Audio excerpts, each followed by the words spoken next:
নাটক উঠোন নাটক বাঁক,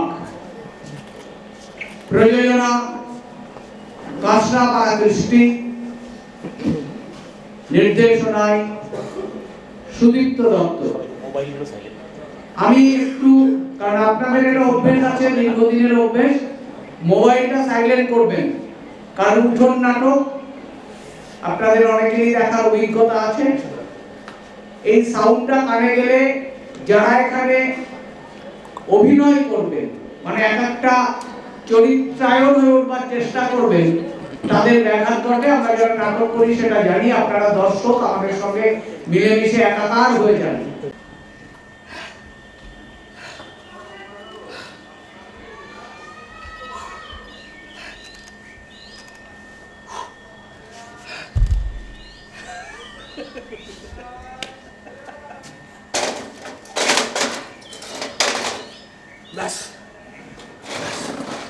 কবজা হাত খুলে দেবো, আছড়াবে, পা খুলে দেবো, পালাবে। কিচ্ছু হবে না, কিচ্ছু না, কিচ্ছু না, জানো তো, কিচ্ছু হবে না, কিচ্ছু হবে না, কিচ্ছু হবে না। চেঁচিয়ে কোনো লাভ নেই। এটা কি জানো? এটা এটা বাঘের গর্ত, বাঘের ডেরা। ইয়ে শুনছাবে, ইয়ে শুনছা, এটা এটা তোমার ওই শ্যামবাজারের ওই লোকজনের ঠাসা ওই ফ্ল্যাট বাড়ি নয়, অথবা অথবা ওই ছিমছাম হ্যাপি লজ নয়। এটা এটা বাঘের গর্ত, বাঘের ডেরা। ইয়ে শুনছা, বেড়ে আছে যে মহাশার্দুল শের খাদা টাইগারটা, না না রয়্যাল বেঙ্গল টাইগার। কি হচ্ছে, কি হচ্ছে? মুখ খুলে দেবো, মুখ খুলে চেঁচাবে, চেঁচাবে। না না না, চেঁচিয়ে কোনো লাভ নেই, জানো তো, চেঁচিয়ে না, কোনো লাভ নেই, জানো তো। এই ত্রিসীমানায় একটাও লোক নেই, একটাও না, আরো 8 ঘন্টা থাকবে না। কি করবে ছেড়ে দেবে তুমি? কত অনেক টাকা দিবে। কত কত কত কত? 5,000 টাকা দেবে আমাকে, আমার মতো মানুষকে। বড় ব্যথা করছে। করুক করুক, ব্যথা করুক, ব্যথা করছে, লাগছে। বলতে দাও, আমি কথা দিচ্ছি আমি পালাবো না। পালাবে, পালাবে বলতে তখন তখন ভালো লাগতো, জানো।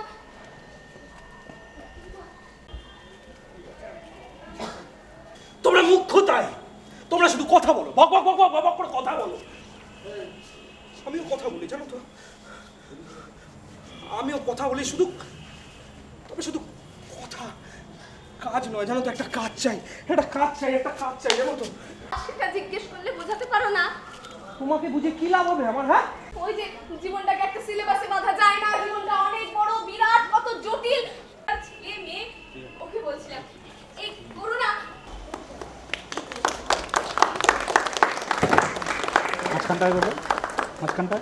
আমাদের এবারের 25 বর্ষ নাট্যমেলা সম্মিলিত রজত প্রবীণ নবীনের একটা মেলবন্ধন আমাদের মধ্যে আছে। নবীনদের হাতে নাটকের দল এখন, প্রবীণরা বৃত্তের বাইরে দাঁড়িয়ে তাদেরকে দেখভাল করছে, তাদের সাথে একটা মেলবন্ধন চলছে আমাদের। এই সম্মিলিত রজতে দাঁড়িয়ে আমরা এই দলের সম্পাদককে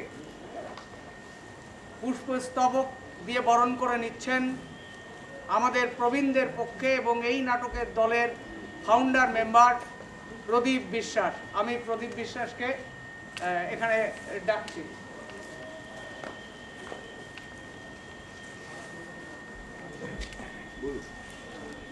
তো তিনজনে মিলে একসাথে নেই দাঁড়া দাঁড়া ধরে রাখো ধর ধর দুইজন ধর না যখন ধর আমরা যাবেন না চলে আসছি। সুধাংশু সরকার, আমি সুধাংশু সরকারকে ডেকে নেব। উত্তরীয় পড়িয়ে দিচ্ছে, আমরা সম্মান জানাচ্ছি মনোজবাবুকে। সুধাংশু সরকার, ও এখন প্রবীণদের দলে। আমরাও প্রবীণদের দল, আমাদের এই দুজন নবীন, অভিনেতা অভিনেত্রী একেবারে নবীন।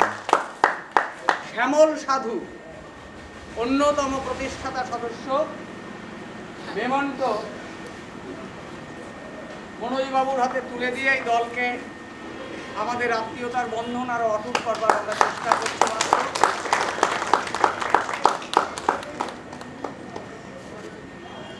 আমাদের স্মরণিকা তুলে দিচ্ছে প্রলয় বিশ্বাস। প্রলয় বিশ্বাসকে আমি ডাকছি এখানে।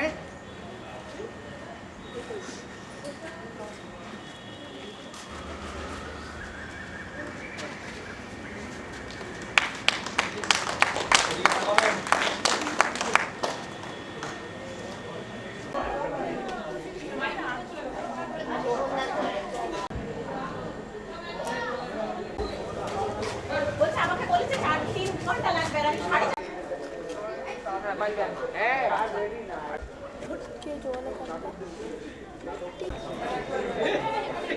এই রোটা ছেড়ে দিয়ে তুমি যাবে।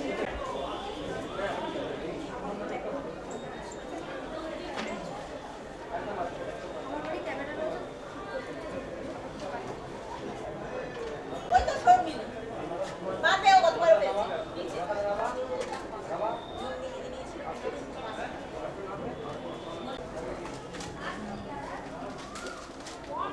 সত্যকের শুভকামনায়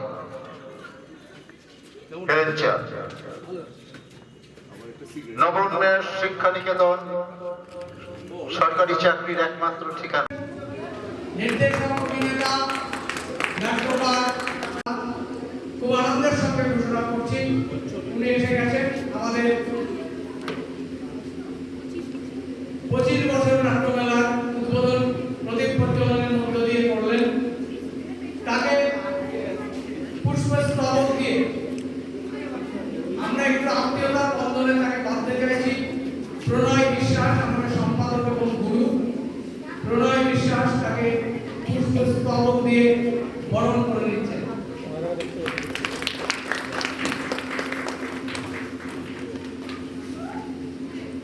উত্তরীয় দিয়ে বরণ করে নিচ্ছেন রুমা চ্যাটার্জি, সভাপতি কালাপড়া সপ্তাহ।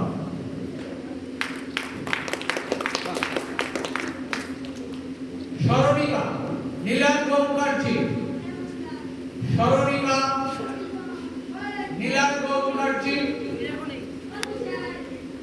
অনিরুদ্ধ নন্দী, অনিরুদ্ধ নন্দী।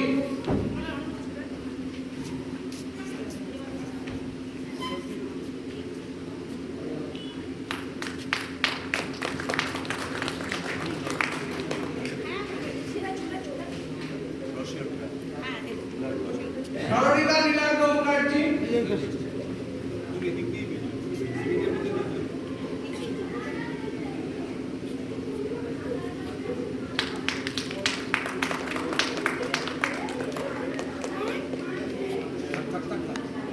আমরা আমাদের মতো করে একটা মানপত্র ওনাকে দেবার ধৃষ্টতা দেখিয়েছি মাত্র। সেই মানপত্র পাঠ করবে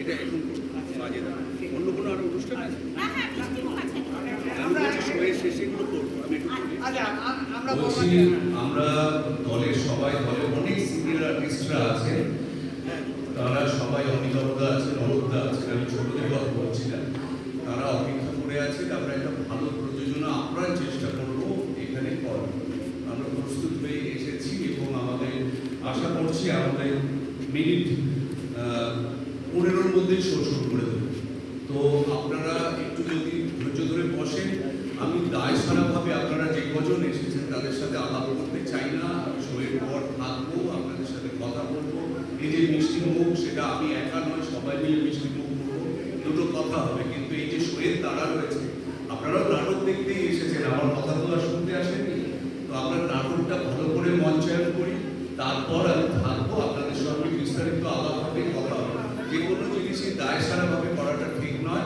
আমরা আশা করছি আপনারা অনুমতি করলে আপনি বলুন আমরা 15 মিনিটে শুরু করতে পারবো মানে দর্শকরা কি তাহলে দেখে যাবে আমরা একটা বেল দিয়ে পরপর যেভাবে আপনাদের সঙ্গে তখন বিস্তারিত কথা হবে এভাবে পুরোপুরি করার কোনো দরকার নেই এসে পড়েছে যখন এখন থাকবো আমাদের শো ভালো হবে আপনারা সেটা উপভোগ করবেন ধন্যবাদ সেইভাবে হবে আমাদের উদ্বোধন যেমন হয়েছে তেমন কি হবে সত্যি কথাই তিনি বলেছেন একেবারে বাস্তব কথা আমরা একেবারে আমরা তাকে ভেতরে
চাটা নেই দেরি করে সবাই বের হয়ে যাবে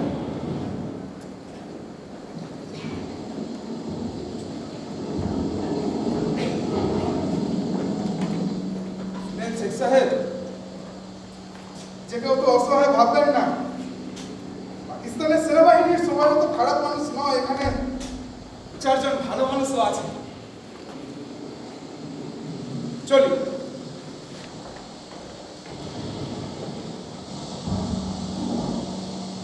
কিছু বলবেন এটা কোন মাস 3 মাস জেনে আপনি আর কি করবেন এটা তো জুলাই মাস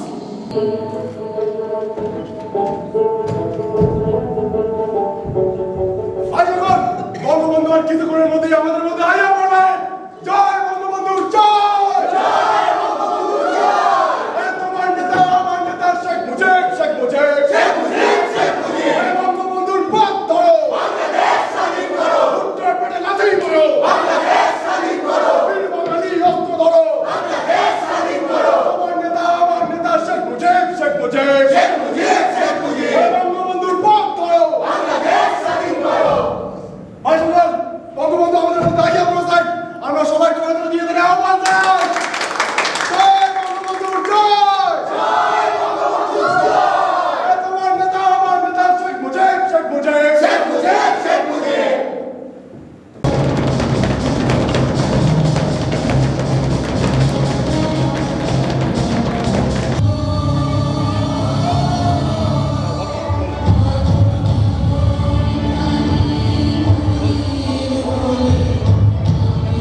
অনেকই আগেই করেছি।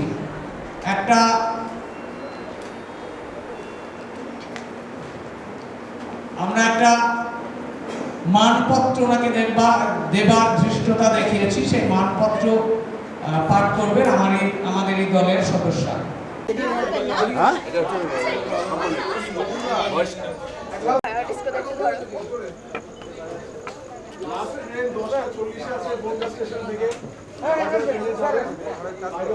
এই ক্যামেরা দেখুন, এই ক্যামেরা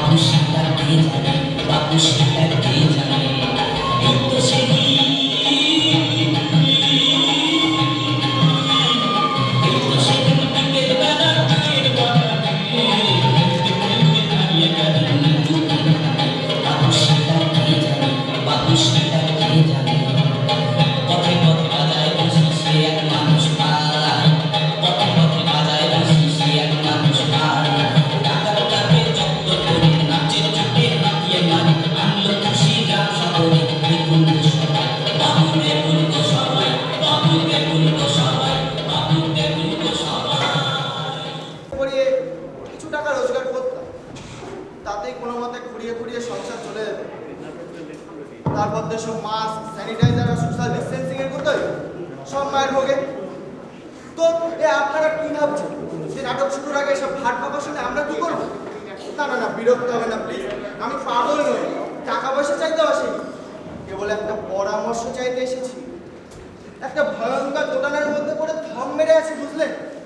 ডিসিশন নিতে পারছি, প্লিজ একটু হেল্প করুন। নিশ্চয়ই আপনাদের মনে আছে কিছুদিন আগেকার সেই ভয়ঙ্কর দিনগুলোর কথা। সবাই ঘরে ঢুকে বসে আছি, মুখে মুখ সেটা রোবটের মতো হেঁটে বেড়াচ্ছি। সেই নাট্যমেলার আজ দ্বিতীয় দিন। আমাদের এই দ্বিতীয় দিনের কিছু অনুষ্ঠান সূচি আপনারা দেখেছেন, সাজানো হয়েছে। আমরা ছোট ছোট বাচ্চাদের নিয়ে একটা অঙ্কন প্রতিযোগিতা করেছিলাম। সেই প্রতিযোগিতার পুরস্কার বিতরণী আমরা এখান থেকে শুরু করব এক্ষুনি, এবং সেই পুরস্কার বিতরণীর পরে আমাদের এখানে একটা মাইমের অনুষ্ঠান আছে। তারপরে আমরা মূল মঞ্চে ফিরে যাব। সেখানে আমাদের খুব প্রিয় দল গোবরডাঙ্গা নকশার আশ্চর্য মানুষ নাটক মঞ্চস্থ হবে।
সরি।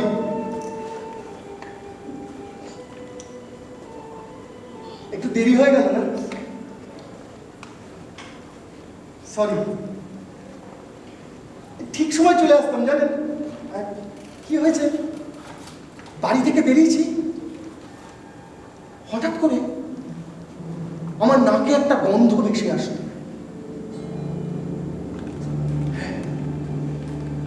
একটা একটা পুরনো গন্ধ। আমিও গন্ধটাকে অনুসরণ করে এগিয়ে গেলাম। কিছু তো কি জানেন,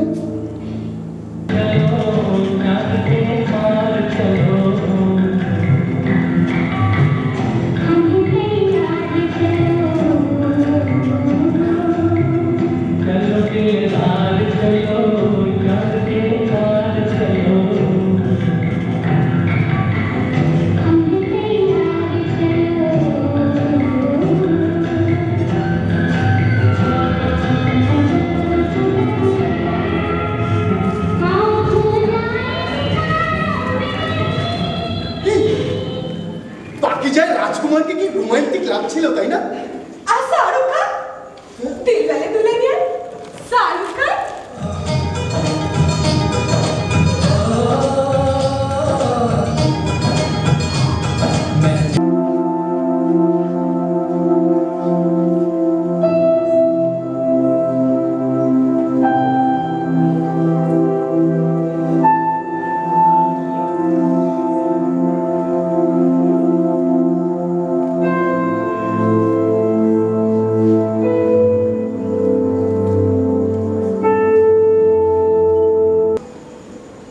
हम जब बात रंगों की करें और अवधी भाषा के भगीरथ कहे जाने वाले डॉक्टर राम बहादुर शास्त्री की अगर चर्चा ना करें तो फिर रंगों की चर्चा करने का कोई मतलब नहीं है। और जब डॉक्टर राम बहादुर शास्त्री की बात आएगी तो उनके पुस्तक भागनामा की भी चर्चा होगी। और जब बात भागनामा की आ जाए तो उसके सर्वश्रेष्ठ निर्गुण गोरी करिहा ना कवनो बहाना कवन न चिकाना की बात भला कैसे ना। गोरी गोरी करिहा न कवनो बहाना गवने न चिकाना। শুরু হচ্ছে কারামুখ সংস্থা প্রযোজিত নাটক গোয়া। কবি উত্তম দত্তের কবিতা অবলম্বনে নাটক সফলনাথ ভাল লাগে। নির্দেশনা প্রণয় বিশ্বাস। শুরু হচ্ছে নাটক। দাদা দাদা দাদা দাদা কে আছে? আরে কি ব্যাপার? দাদা আমি 10টা মিনিট এদেরকে কিছু কথা বলতে চাই দাদা, প্লিজ। হবে না, এটা নাটক শুরু হয়ে যাবে, বেরিয়ে যাবে। বুঝতে পারছি এটা প্রেস। আরে আমি সব না, হবে না। 10টা মিনিট দিন দাদা, আমি অনেক বাইরে পড়ি দাদা। না, আমরা বাইরে যাবো না। দিন, আমি এই ঝড় বৃষ্টি কাটিয়ে অনেক দূর ওয়েট করছিলাম দাদা। 10টা মিনিট দাদা। তোমাদি এটা বের করে দাও। না দাদা 10টা মিনিট দাদা, আমার পায়ে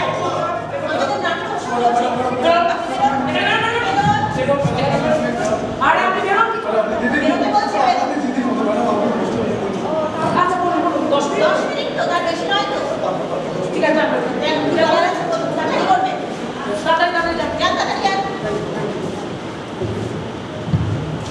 নমস্কার নমস্কার, আমার নাম নবরজিত মুখার্জি। না না, আপনারা সবাই আমাকে চিনবেন না, কেউ কেউ চিনতে পারেন, আমি কাছাকাছি থাকি। আমি বাংলায় MA পাস করেছি জানেন আজকের দিনে। হ্যাঁ হ্যাঁ জানি, এই পৃথিবীতে এই বাংলায় বিশেষ করে পশ্চিমবঙ্গে কোথাও না কোথাও হয়তো কোনো একটা কোণে একটা জায়গা আমার থাকলেও থাকতে পারে, খুব একটা ভরসা পাই না, তবু করেছি। আমার মা একজন ক্যান্সার পেশেন্ট, বুঝলেন, আর বাবা একজন তীব্র পড়াপাকের কমিউনিস্ট। না না, ইদানিং এই রাজনীতির স্রোতে আমার বাবা ধারে কাছে থাকেন না। আমার বাবা একজন তীব্র কমিউনিস্ট। কেন বললাম জানেন ম্যাডাম স্যার আপনারা, আসলে আমার বাবা ব্রাহ্মণের পুত্র হয়েও আমি জন্ম থেকে দেখে আসছি, আমার বাবা সংসারে দারিদ্রতা কাটাতে কোনোদিন এই তথাকথিত পূজা শ্রাদ্ধ বাড়ি এই সমস্ত ভিড়ে কোনোদিন দাঁড়াননি, জানিনি আমার বাবা।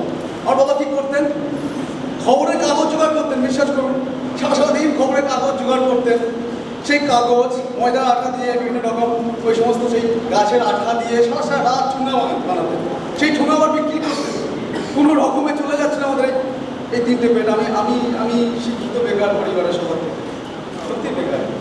কিন্তু এই করোনার আগে আমি কিছু টিউশনই করতাম, জানেন, বাচ্চা বাচ্চা ছেলে মেয়েদের কিছু পড়াতাম, কিছু সামান্য পেতাম, তাতে করে চলে যাচ্ছিল। কিন্তু তারপরে এই যে মহামারী এলো, একটা বিশাল খেলাই বলবো, অসুবিধা নেই আমার বলতে। হ্যাঁ, এই যে দূরত্ব, সামাজিক দূরত্ব, মাস্ক, স্যানিটাইজার, এই সমস্ত চক্রে আমার সেটাও গেল ভোগে। তো তারপর না না না না আপনারা বিরক্ত হবেন, আমি বুঝতে পারছি রাত্রি বেড়ে গেছে, আমি অনেক কষ্টে এসেছি, আপনাদেরকে আমি বেশি সময় নেব না। দেখুন, আমি কোনো পাগল নই, প্রথম কথা। দ্বিতীয় কথা, চোর নই, ডাকাত নই, আপনাদের পয়সা লাগবে একদমই না। আমি আপনাদের এই সুন্দর এই যে বসে রয়েছেন, আপনাদের মূল্যবান একটু সময় চেয়ে নিচ্ছি, ব্যাস এটুকু আমাকে দয়া করুন। আমার ওঠার কথা আমি বলে নেবো, ব্যাস আপনাদের থেকে আমি শুধু চাই আপনাদের একটু সময় আর আপনাদের একটু পরামর্শ, আর কিছু নেই। ধরে নিতে বলেন একটা শিক্ষিত বেকার ছেলের আজকের এই সমাজে দাঁড়িয়ে একটা আত্মনাদ, পারবেন যদি কিছু বলেন একটু ভালো মন্দ বলে যাবেন। আমি না ভয়ঙ্কর একটা দোটানায় পড়ে রয়েছি, বুঝলেন, আমি বুঝতে পারছি না কি করা উচিত কি উচিত না। পরে রিয়েলাইজ করছি ভুল করছি, ঠিক করছি, কিছু জানি না, একটু বলে দেবেন। আমি আপনাদেরকে একটু স্মরণ করিয়ে দিই যে জাস্ট কয়েক বছর আগে ঘটে যাওয়া আমাদের প্রত্যেকের জীবনে, গোটা পৃথিবী জুড়ে যে ভয়ঙ্কর একটা খেলা হয়ে গেল, হ্যাঁ, একটা মহামারীর খেলা। সেই খেলায় আমরা দেখেছি গোটা পৃথিবী জুড়ে মৃত্যু মিছিল। সব থেকে আমার কাছে যে আমার মা, আমি জানি মৃতপ্রায় আমার মা হয়তো আজ হোক কাল হোক চলে যাবে, সেই মাটা খুব না কখনো কখনো শত্রু মনে হচ্ছিল, এটা রোবটের মতো চলছিল বাড়ির মধ্যে। এটা আমরা দেখেছি, খবরের কাগজে পড়েছি। সব থেকে প্রিয় মানুষটা মনে হচ্ছে জীবনের সব থেকে শত্রু, তাই না? সর্বহারা মানুষের দল যারা ভিন রাজ্য থেকে সারা সারা রাত রেললাইন ক্রস করে মাঠ দিয়ে কত কষ্ট করে বাড়ি ফিরছে, রেললাইনে কাটা পড়ছে, চোখের সামনে দেখা মৃত্যু মিছিল, হাহাকার, রাজনীতির খেলা, সব থেকে বড় খেলা। তো এইসবের মধ্যে বিশ্বাস করুন কোনো রকমে ভাবতে পারছিলাম না, দিশাহীন ছিলাম। দাদা একটু বসে যাবেন দাদা, প্লিজ একটু বসে যাবেন, আমি দুটো কথা জাস্ট। হ্যাঁ দাদা, থ্যাংক ইউ দাদা, থ্যাংক ইউ। আমি তারপরে কি করলাম, আমাদের মহকুমা হাসপাতাল, এই মহকুমা হাসপাতাল থেকে ওই ডোমের কাজের জন্য বুঝলেন ক্যাজুয়াল লোক নিল, ডোমের কাজ। বিশ্বাস করুন শুধুমাত্র মা বাবার কথা ভেবে আর এই সালা পাপি পেটের কথা ভেবে আমি না করতে শুরু করলাম ডোমের কাজটা। আমি কি করলাম, কি করতে হতো আমাকে, বা এখনো কম বেশি হয়, প্রত্যেকটা ডেড বডি আসে, পেট গলা কাটি, সমস্ত অর্গান বের করি, সেগুলোকে আবার সরিয়ে দিয়ে আমাকে আবার বডিটা সেলাই করতে হয়। সেই বাবদ আমাকে দেওয়া হতো মাত্র 68 টাকা পার বডি। কিছু লাভারিশ লাশ, সে শব্দটা আমরাই দিয়েছি, লাভারিশ লাশ, আমার এখনো হাত কাঁপছে, সেগুলোকে মাটিতে পুঁততাম, জানেন, পুঁততাম। সেই বাবদ আমাকে দেওয়া হতো 32 টাকা। এই দুই মিলে আমি পেতাম মোট 100 টাকা। আর এই 100 টাকার জন্য বিশ্বাস করুন সারা রাত আমি মর্গের চাতালে বসে থাকতাম, আল্লাহ পানি দে কিছু দে, মানুষ মার, 100 টাকা যেন পাবো, এই চলতো আমার। আর তাতে করে আমার মৃতপ্রায় মানুষের, আমার মায়ের কিছু ওই ওষুধ আর বাবার চোখের একটা অন্তপ্রায় বাবার বাবার একটা চশমা চলছিল কোনো কথা। কথায় বলে না যে নদীর একবারে বলি জমে, কিন্তু মুড়ি ধসে পড়ে অন্য পার।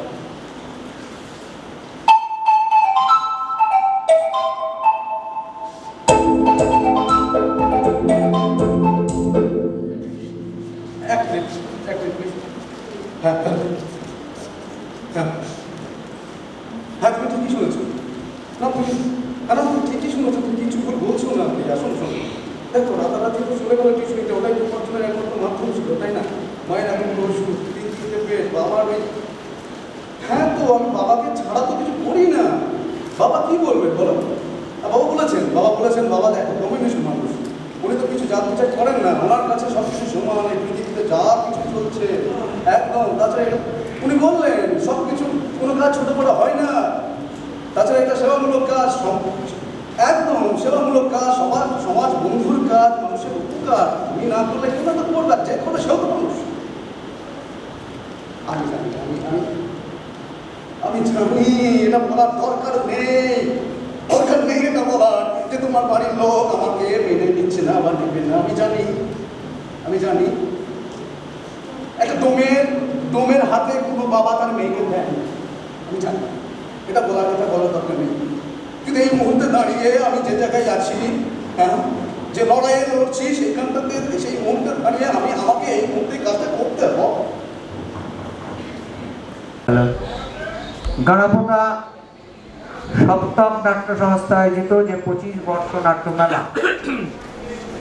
আমরা 15 তারিখে শুরু করেছিলাম, আজ তার শেষ দিন। আমরা আজকের তৃতীয় দিনের নাট্যমেলায় উঠোন নাটক এবং তার আগে আমরা যেটা রেখেছিলাম শ্রেয়া চক্রবর্তীর একটা ছোট্ট নৃত্য হবে। তারপর আমরা শুরু করব নারকেলডাঙ্গা স্বপ্নিলের নিবেদন নঞ্চের ঠিকানা। এটা একটা উঠোন নাটক, অঙ্গন নাটকও বলতে পারেন। আমি শ্রেয়া চক্রবর্তীকে আমাদের এই অঙ্গনে আহ্বান করছি তার নৃত্য পরিবেশন করবার জন্য।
Dina,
করবে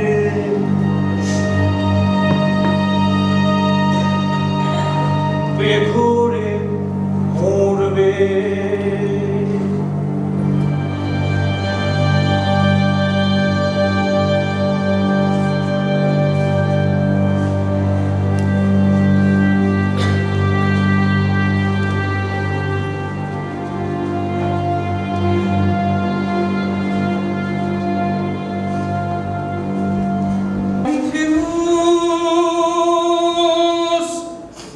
হতাশাগ্রস্ত মানুষকে দিয়েছি আশা, স্বপ্নহীনকে দিয়েছি স্বপ্ন, শীতার্তকে দিয়েছি তাপ, আগুন।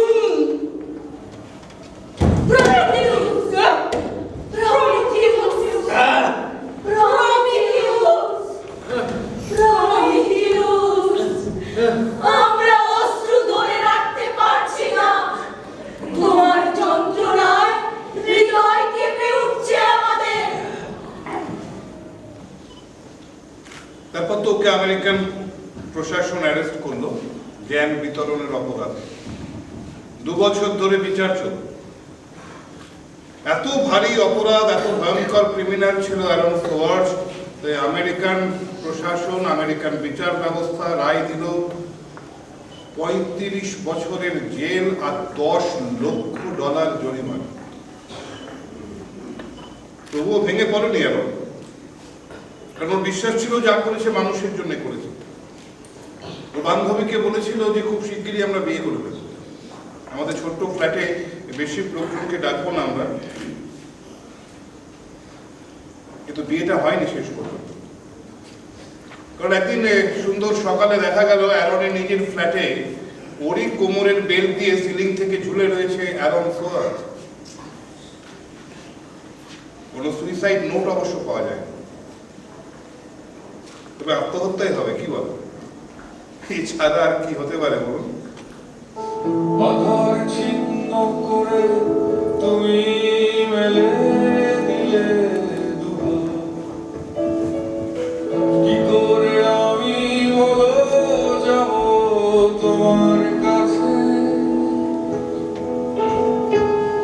যেভাবে পড়ে গাছা জলে বাজছে মেঠো বাঁশির সুরে, এও পথে গাইছে বাউল পথ জুড়ে কার দোলনা ফাঁকা, ছায়া রোদে শিরায় শিরায় অমরি ফুলের গন্ধ মাখা, যা ছিল তেমনি আছে প্রশ্ন, তুমি যাচ্ছ কিনা, আমি সেই নদীর বাতাস, আমার কোনো নাম দিও না। ওটা ধরবেন না, ওটা ধরবেন না। তুমি হাত বাড়িয়ে থেকো তোমার খোলা রান্না দিয়ে, আমি মেঘ পাঠিয়ে দেব ভাসব তোমার সঙ্গে নিয়ে, তুমি হও জলের ফোঁটা, আমিও নাই পায়ের ধুলো, ঘাসে কেঁপে উঠুক পরিণার আমাদের ইচ্ছেগুলো, গরুদের গলায় গলায় ঘণ্টা হয়ে সংস্কারের অনুশাসনে আমার সময় এখন আর আমার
বাণিজ্যিক শর্তে তোমরা দেবে প্রাণ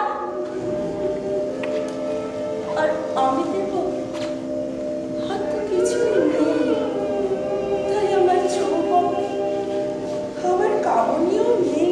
তাই তুমি অনায়াসে সরে যাও এক নারী থেকে অন্য রঙে। তোমার পূর্বপুরুষেরা যেমন একদা এক তৃণপ্রান্তর নিঃশেষ করে চলে যেতেন বনান্তরে,